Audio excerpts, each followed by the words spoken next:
Hi guys, welcome to the baseline. Trump just got played by Putin. Say it isn't so. And now, why is no one talking about it? Let's try to break it down. This just in, breaking news. Putin just responded to Trump's 30-day ceasefire. And let's just say this is not what Trump expected or most likely wanted. So, was this a brilliant diplomatic move, or was this a disaster waiting to happen? Stick with me because we're going to break it all down. But before we do, drop a comment. What do you guys think? Was it a disaster, or was it a brilliant diplomatic move? I'm very curious to know your guys' opinion on these things. So, Trump's ceasefire proposal, here's the deal. Trump comes out and says, Ukraine is the problem.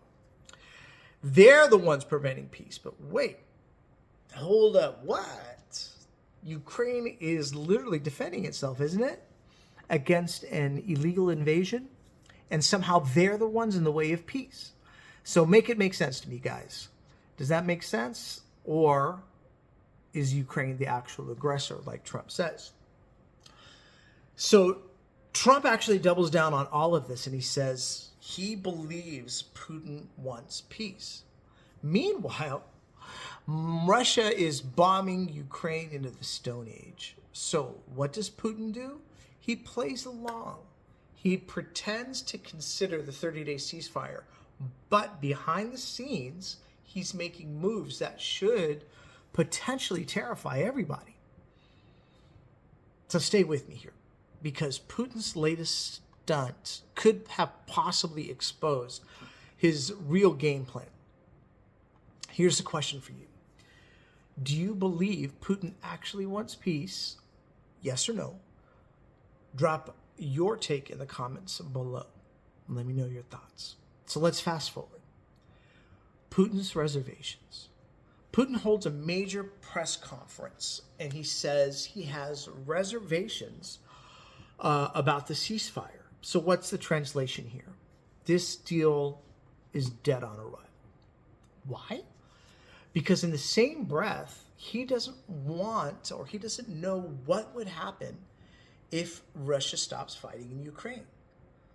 So maybe Ukraine stops being bombed. That's just a thought. But then Putin makes his biggest power move yet.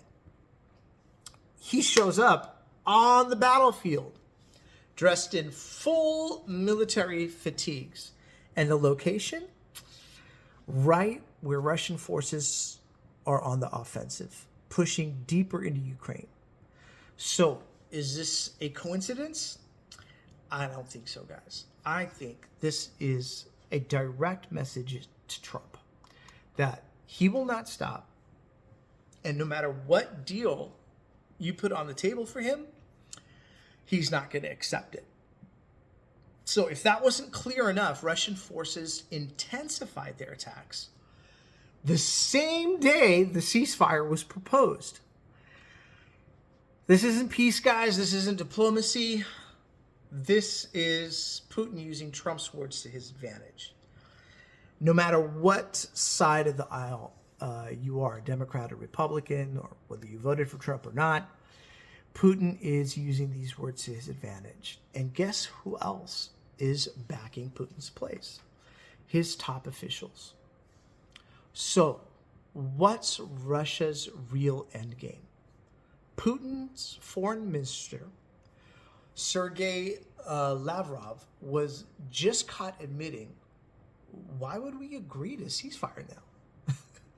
Because Russia thinks they are this close to achieving their ultimate goal. And here is the real kicker.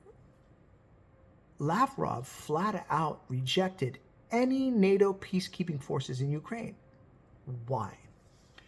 Because Putin doesn't just want a ceasefire.